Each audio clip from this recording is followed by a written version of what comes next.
Hey, bonjour à tous, ici Renaud Richer, coach naturopathe et directeur fondateur de l'école de naturopathie Pranathéna. Et je reviens vers vous aujourd'hui au sujet des heures de formation nécessaires pour être diplômé en naturopathie, puisque vous êtes très nombreux à me demander là-dessus, à me dire voilà, il y a des écoles qui proposent un certain nombre d'heures, autour de 1200 heures, je pense notamment dans le cadre de la FENA.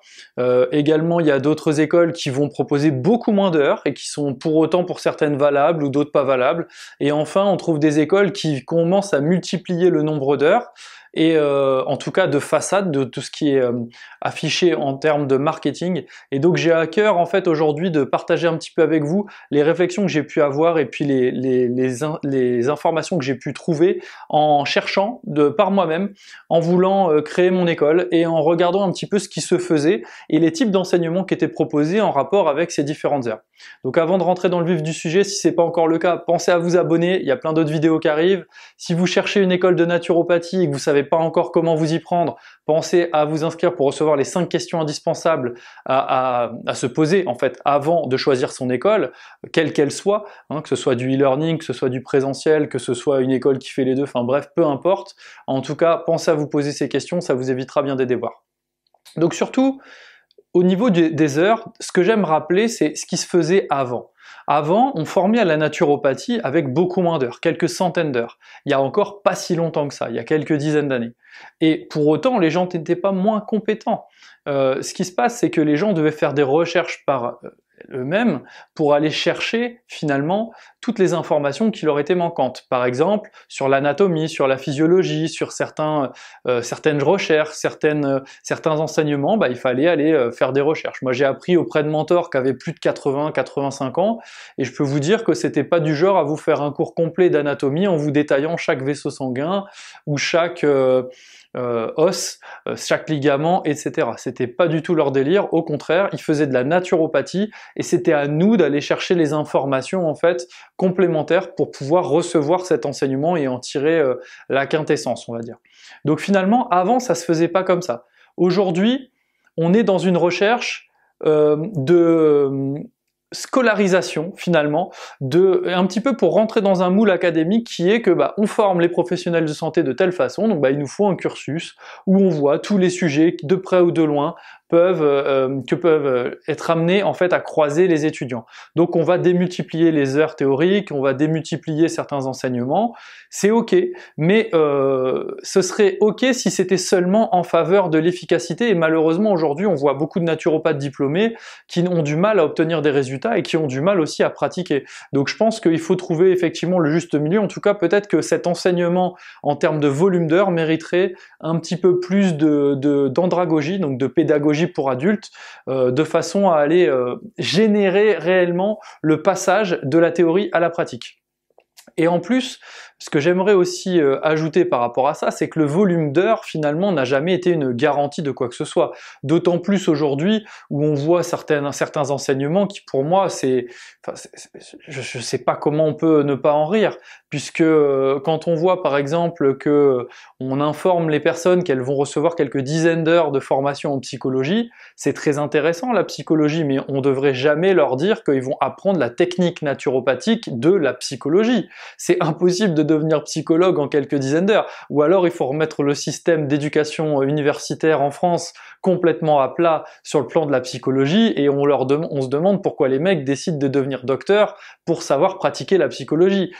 Si c'est juste pour faire une introduction, alors on peut pas revendiquer qu'on enseigne une technique. On revendique qu'on introduit à l'intérêt d'une discipline ou d'un domaine d'études, et en aucun cas qu'on enseigne cette technique. Donc je pense en fait que vis-à-vis du volume d'heures, ce qui est important, c'est d'avoir de la transparence sur ce qui va être enseigné. Par exemple, quand j'ai voulu monter mon école, je me suis dit, effectivement, il y a de la théorie à fournir, mais à chaque fois, c'est quoi finalement la technique qu'on souhaite faire maîtriser, ou alors le mécanisme qu'on veut absolument que la personne comprenne, maîtrise à la fin, pour pouvoir justement adopter cette gymnastique intellectuelle du causalisme et de l'hygiénisme.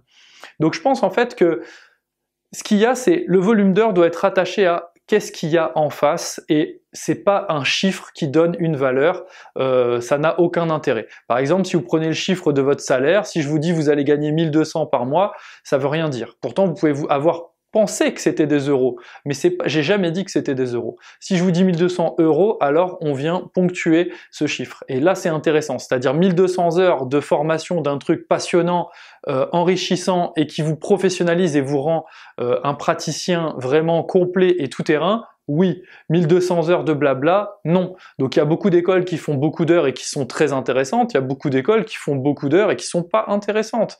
Ça m'est témoigné tous les jours par des gens que j'accompagne en développement d'activités naturopathiques et qui clairement aujourd'hui galèrent à gagner leur vie puisqu'ils ont appris par cœur énormément de théories, ils ne savent pas quoi en foutre au quotidien, ils savent pas aider les gens avec ça, donc c'est un réel problème. Ensuite, j'aimerais revenir sur le sujet du décompte, de ce fameux décompte de nombre d'heures.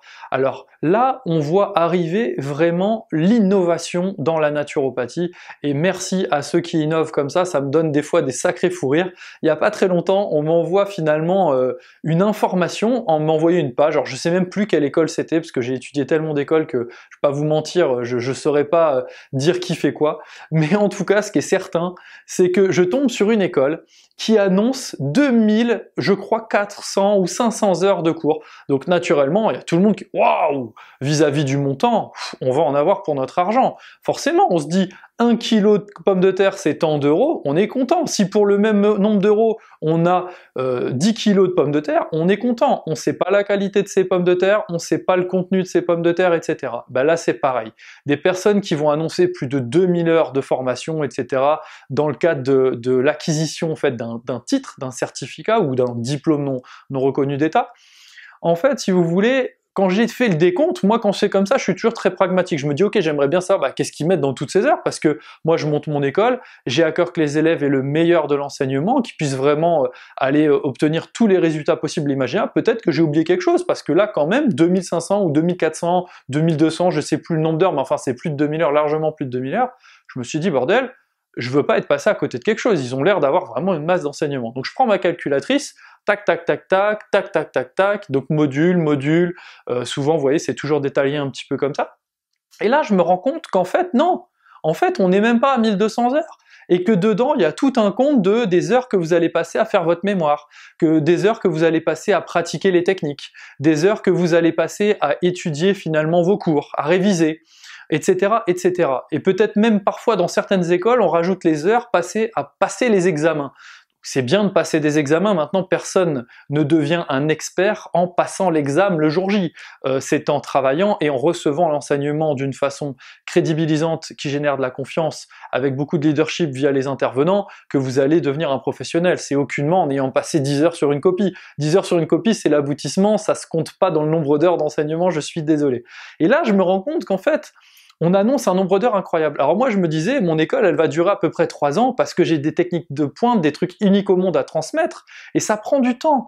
Et effectivement, si je commence à dire, bah vous allez réviser à peu près 6 heures par semaine, en moyenne il y a 50 semaines par an, ça fait 300 heures par an, soit sur 3 ans 900 heures, et ben je vous rajoute quasiment 1000 heures au compteur, sans forcer, j'ai pas pris le mémoire, j'ai pas pris les stages, j'ai pas pris tout ça. Et donc je pense qu'il faut arrêter les choses grotesques de cet ordre et être transparent. La naturopathie aujourd'hui au niveau de la formation, son gros problème c'est qu'elle fait comme les assurances, elle fait comme la fiscalité française, elle complexifie l'offre de façon à ce qu'on ne puisse pas comparer et qu'on puisse uniquement se faire alpaguer par du joli marketing.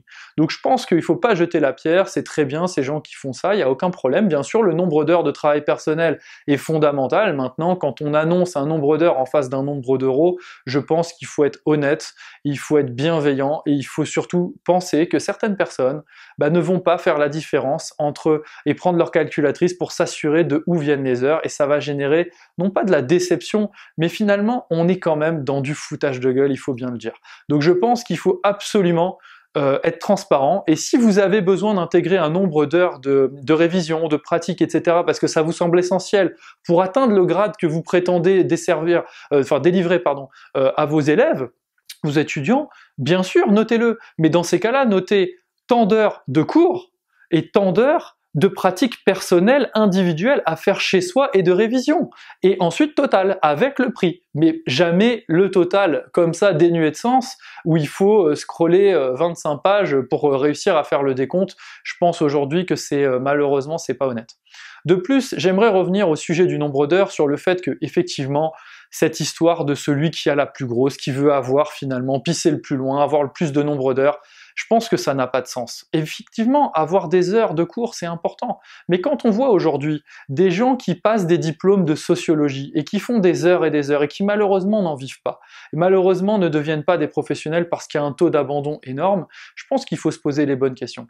La vraie question, c'est plutôt qu'est-ce qui est essentiel à enseigner à mes étudiants pour qu'ils deviennent des vrais professionnels qui pratiquent et qui, au fur et à mesure de leur pratique, lèvent des sujets sur lesquels ils sentent qu'ils sont pas encore pleinement à jour. Et là, c'est là la puissance de l'école, de dire non pas on vous a fourni tant d'heures pendant l'éducation, pendant la transmission de contenu, l'enseignement de tant d'années, mais aussi après coup, qu'est-ce qu'on met en place pour que vos questions, vos sujets sur lesquels vous avez besoin d'être enrichis en fait, et d'être on va dire, rassuré, sécurisé dans votre pratique, qu'est-ce qu'on met en place par rapport à ça? Parce que c'est bien beau de faire 2000 heures de cours, 1200 heures de cours, 500 heures de cours, peu importe. Si vous êtes livré à vous-même à l'issue de la formation, je pense que c'est un vrai problème. Et c'est là où justement la formation continue prend tout son sens et qu'on explose les compteurs d'heures, tout simplement puisque c'est pas compliqué de passer 100 heures par an à se former à quelque chose pour compléter son approche. Mais si ces compléments de formation, vous les faites individuellement, un petit peu de façon disparate, malheureusement ça ne s'intégrera pas dans un tout qui puisse être la méthodologie naturopathique. Et donc c'est pourquoi je pense que les écoles doivent compléter la formation de base avec des modules complémentaires liés à des nouveaux enseignements possibles, des innovations, des choses qu'on n'a pas vues pendant le cursus, que les élèves rencontrent dans la vraie vie et veulent plus d'infos. Et moi c'est comme ça que j'ai décidé de construire le cursus de mon école, sur la base des enseignements que j'ai pu donner pendant plusieurs années, des naturopathes que j'ai pu fréquenter depuis une dizaine d'années, et vraiment de dire qu'est-ce qui leur manque, qu'est-ce qu'il faudrait faire pour que ces gens soient bons, et non pas partir de qu'est-ce qu'il faut enseigner parce que c'est le tronc commun obligatoire de tous les naturopathes, indépendamment du tronc commun de la FENA, hein, on voit bien que dans toutes les écoles il y a un espèce de tronc commun, ça c'est bien, mais qu'est-ce qu'on peut faire pour que les élèves en fassent quelque chose? Puisque ce qui pêche aujourd'hui, c'est que c'est pas démocratisé puisque les gens pratiquent pas, et que le message ne se répand pas au niveau national. Donc je pense qu'il faut absolument répondre à ça en créant des enseignements qui répondent spécifiquement aux besoins du terrain et ensuite qui sont mis à jour régulièrement et surtout où les compléments peuvent être mis à disposition de façon gratuite ou payante selon les politiques des écoles pour que les élèves puissent monter en compétences. Moi par exemple, sur tous les modules qui seront enseignés dans l'école, après la formation, les élèves auront toujours accès en fait à la mise à jour de ces informations. Obligatoirement, ça me semble essentiel. Si aujourd'hui on dit quelque chose sur une vitamine et que demain il y a des informations, des recherches très poussées, des résultats cliniques qui changent la donne, il faut absolument que les élèves soient au courant. Je pense que c'est pas des choses qu'on fait payer. Par contre, s'il y a des nouveaux enseignements, des nouvelles techniques majeures qui sont à forte valeur ajoutée, je pense qu'on peut proposer, c'est comme ça que j'ai prévu de fonctionner, des modules complémentaires qui soient des vrais enseignements et où on puisse participer à la formation continue, professionnalisante d'un naturopathe déjà diplômé qui aurait envie d'aller plus loin.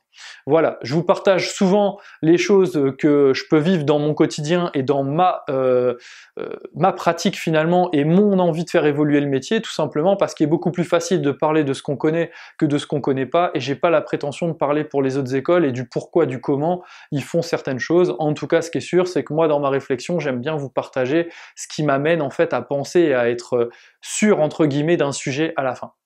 Si cette vidéo vous a plu, pensez à la partager, ça peut aider énormément de gens qui sont en train de s'interroger sur le fait de devenir naturopathe et de finalement choisir la bonne formation, est-ce qu'il y a assez d'heures, pas assez d'heures, de quoi sont composées ces formations, etc. Pensez aussi à liker, pensez à commenter, à me dire comment je peux vous aider, j'ai vraiment à cœur d'aider le métier à grandir et de vous aider en fait à devenir un naturopathe encore plus performant, qui gagne encore mieux sa vie, et surtout si vous êtes en train de chercher à le devenir, bah, trouver l'école qui est faite pour vous, indépendamment de la mienne, ça m'est égal, et surtout à vous aider en fait à progresser dans cette discipline. Jusqu'à ma prochaine vidéo, je vous dis portez-vous bien, continuez à croire en vos rêves, et à très vite les amis.